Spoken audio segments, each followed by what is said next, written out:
3 fois vainqueur de la Champions League. 4 fois. Avec le Real de Madrid. 3 fois vainqueur de la Liga. 4 fois Ballon d'Or africain. Pichichi en 2006. Meilleur marqueur de l'histoire de la CAN. Seul joueur à avoir réussi le triplé consécutivement avec 2 clubs différents, l'Inter et le Barça. On ne vous présente plus.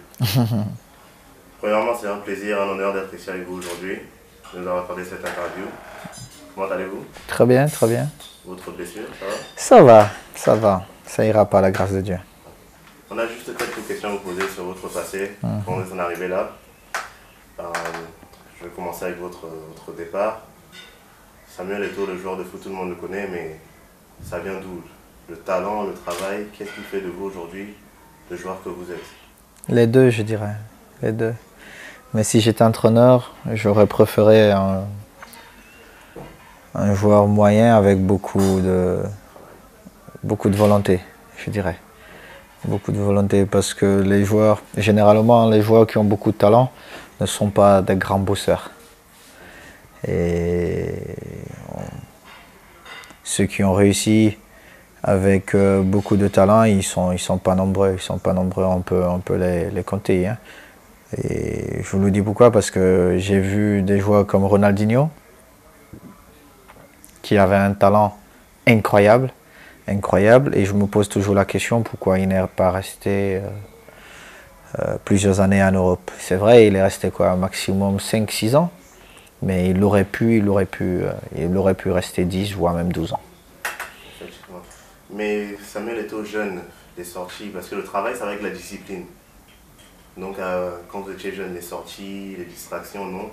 Oh, j'ai eu une vie comme tous les jeunes de mon âge. Mais maintenant, il y a sortir et sortir. Il y a des abus que moi, je ne faisais pas. Mais aller danser de temps en temps, il n'y a aucun mal à ça. Et j'aime bien danser. Parce que je vis dans un monde où il y a beaucoup de pression. Et mon seul moment où je peux évacuer, c'est quand j'écoute un Koffi Olomide ou je prends un coca, je partage un verre de coca avec des potes ou encore un petit pays. Ce sont mes seuls moments où je quitte cette pression. D'accord. Et à quel âge vous vous êtes rendu compte que vous aviez vraiment des chances de passer professionnel? Déjà, j'ai eu la chance de rencontrer des bonnes personnes, parce que ça, c'est le plus difficile. Et après ça, c'était une question de travail et de temps. Parce qu'il faut aussi avoir la patience qu'il faut pour devenir le joueur qu'on souhaite devenir. Moi, j'ai fait comme tous les jeunes de mon âge à l'époque. Je suis allé en France grâce au Brasserie du Cameroun, à qui je dis encore grand merci. Mais j'ai pris la mauvaise décision de rester en Europe.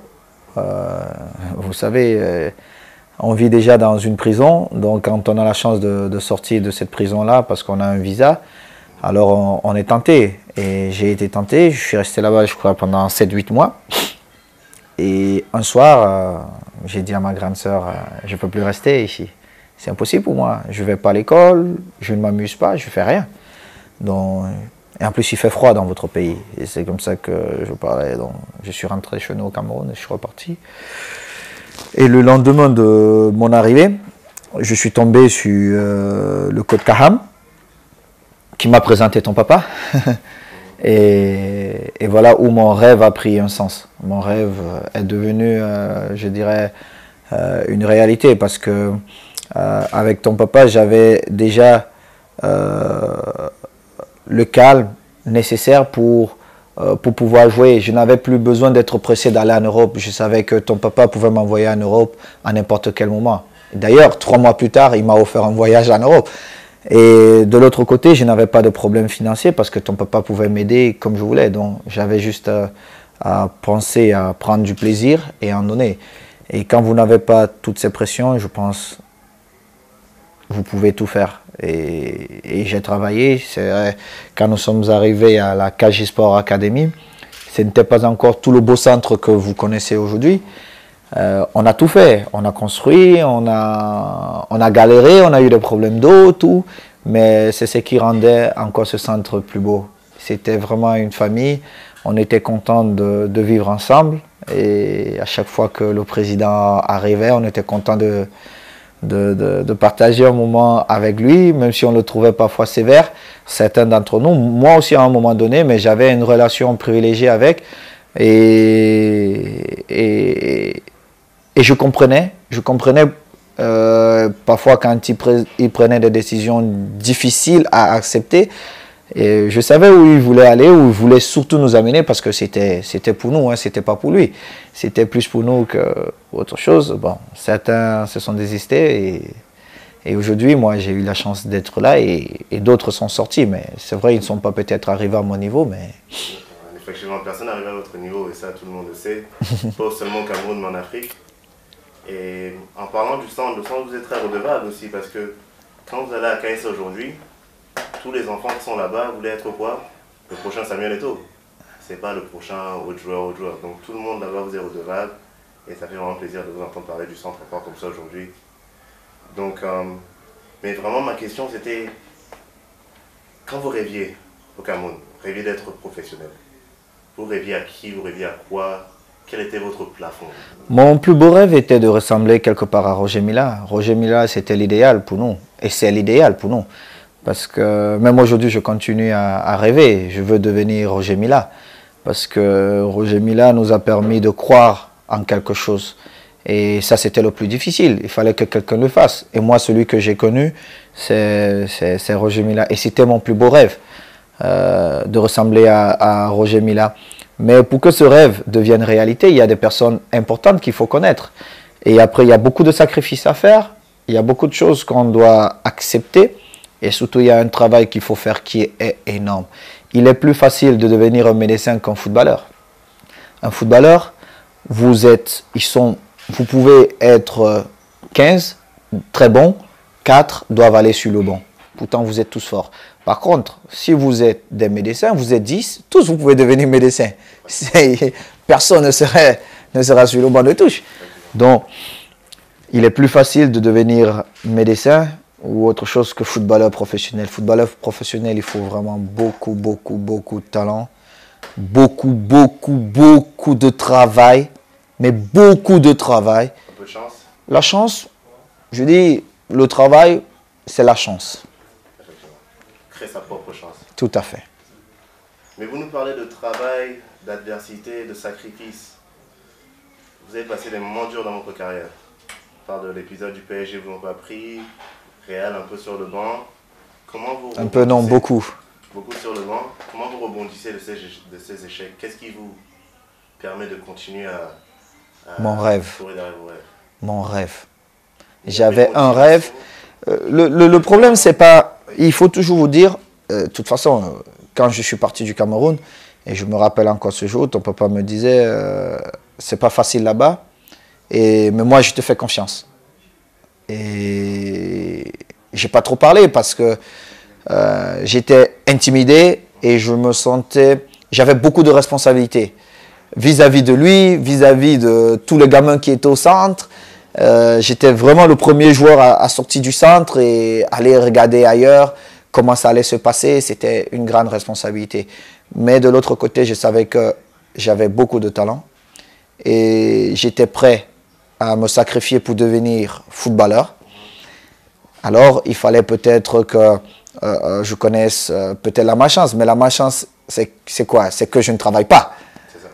Mais comme j'aimais le travail, alors je me disais, à n'importe quel moment, je devais devenir un joueur professionnel.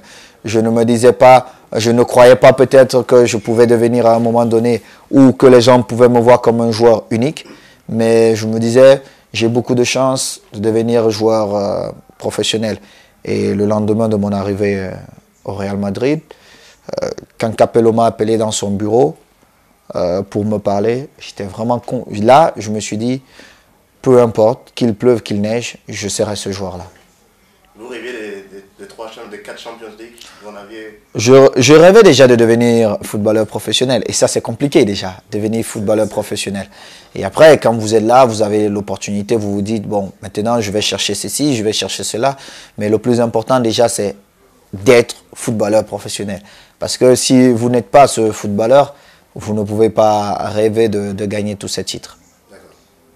Et si aujourd'hui tout s'arrête, Vous avez joué votre dernier match. Êtes-vous satisfait de votre carrière? Plus que satisfait. Rien n'a changé, des regrets? Je n'en ai pas. C'est direct, c'est ça? Aucun regret dans le foot? Aucun regret. J'ai tout fait. J'ai donné beaucoup de plaisir. J'ai gagné beaucoup de titres. Et j'ai fait la chose la plus importante qui me tenait à cœur. Créer le rêve. Effectivement. Et qui fait de Samuel Eto'o l'homme que vous êtes aujourd'hui? Pas seulement le joueur, mais l'homme que vous êtes aujourd'hui. La vie. Les échecs, mes exploits. Mais la vie. C'est mon école de la vie. Les gens, ils vous diront, oh, moi j'ai aidé Samuel. Oui, moi j'ai donné un conseil à Samuel. Mais en réalité, est-ce que ces personnes-là ont vécu mes déceptions, mes échecs, mes joies? Est-ce ils voyaient les choses comme moi je les voyais? Non. C'est vrai que les gens vont toujours essayer de vous aider ou de partager vos joies. Mais en réalité, quand vous prenez un coup, c'est vous qui sentez mal. Les autres veulent juste vous aider, vous soulager. C'est bien, mais c'est vous.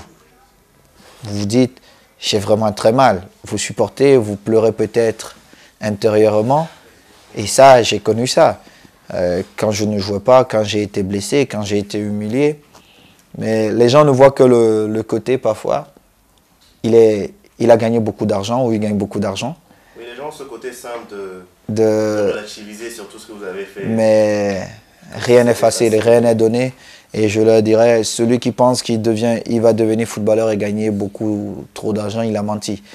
C'est mieux qu'il aille à l'école et qu'il devienne médecin. Il a plus de chances de ce côté-là. Et dans votre famille, vos amis, quels sont les gens qui vous motivent, poussent à continuer à courir derrière? Évidemment, tout le monde. Évidemment, tout le monde. Qui aime le plus le foot dans votre famille? Oh, tout le monde aime le foot chez nous. Tout le monde aime le foot. Déjà, mes parents, ils adorent le foot. Regarde tous vos matchs. Tout me mate. Tout me mate. D'accord. Vous êtes la fierté de votre famille, merci. du Cameroun. Merci. Et de l'Afrique. Que signifie pour vous d'être ce joueur africain qui gagne tout? Parce que, avant vous, la Champions League, il y en a peu qui en ont gagné, surtout les Africains. Que signifie pour vous d'être ce joueur africain qui a tout gagné, qui a cassé tous ces records, ces barrières pour les Africains? Ça vous fait quoi aujourd'hui quand vous entrez dans un terrain et vous avez 80 000 personnes qui chantent votre nom? Quel est le sentiment? Mais ce n'est pas 80 000 personnes. Il y a quelque temps, j'ai rencontré un monsieur dans un aéroport il partait pour Johannesburg, je crois, je ne sais plus trop, pour ses business. Et il me dit, ah Samuel, je suis monsieur Tété, je ne vais pas donner le nom, mais quelqu'un d'important. Et il me dit, j'étais dans ton pays il y a quelques années, mais c'est incroyable. Les joueurs, souvent, ils ont 80 000 personnes qui les supportent. Mais toi, tu as tout un pays, tu as tout un continent. Donc, je n'ai pas 80 000 personnes. J'ai tout un continent derrière moi. Non, aucune. Au contraire. Nous ne sommes pas nombreux. Nous sommes peu. C'est une responsabilité. Mais de l'autre côté, c'est le rêve que j'ai créé. C'est l'espoir que j'ai créé. C'est ce que Roger Mila a fait pour nous autres. Les Abega, paix à son âme, ils ont fait pour nous autres. C'est ça.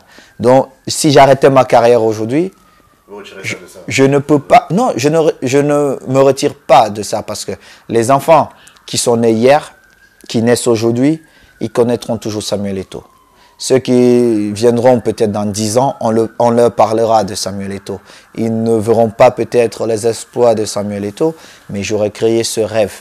Et c'est ce qui me rend fier parce que je me dis, j'ai nagé dans des eaux troubles avec des requins et je suis toujours en vie. Pour ces enfants qui vont naître les prochaines années, vous voulez qu'ils se rappellent comment de Samuel Eto'o?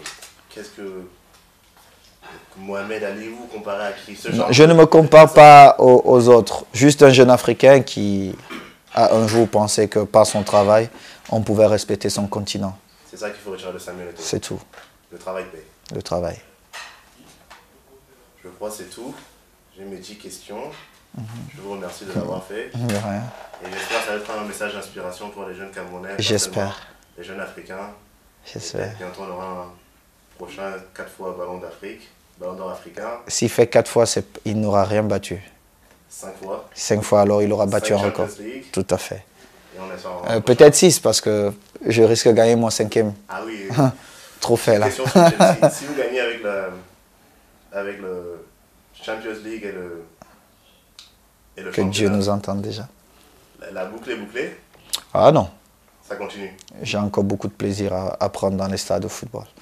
Même si on m'a traité de vieillard, Non, vous avez trouvé ça, que c'est beau. j'étais fatigué parce que je suis parti en Russie, tout ça. Mais le football, c'est la plus grande école de la vie. Vous êtes Moi, encore là. je regarde et je dis les mêmes personnes qui disaient ah il est fini il y a 3 ou 4 mois. Aujourd'hui, Vous appelle. ils acclament, ils sont heureux. Et comment vous préparez pour ce qui sera peut-être votre dernière Coupe du Monde? Ah, peut-être, Peut-être. peut-être, peut-être. Vous préparez spécialement pour ça? Ben C'est non. la même préparation. Je ne pense pas que ça sera ma dernière Coupe du Monde. Si Dieu le décide ainsi, ok, mais tant que je peux aider mon pays, je serai toujours là. Didier a quoi? 35-36 ans. Il aide toujours son pays. Moi, j'ai 3 ans à moi. Et tant que je peux courir, prendre du plaisir et en donner, je serai toujours là pour défendre notre nation. Maintenant, si je ne peux pas, je ne peux pas. Mais tant que je serai là pour apporter mon soutien, je le ferai. On espère que vous pourrez. Merci. Merci beaucoup pour cette interview. De rien.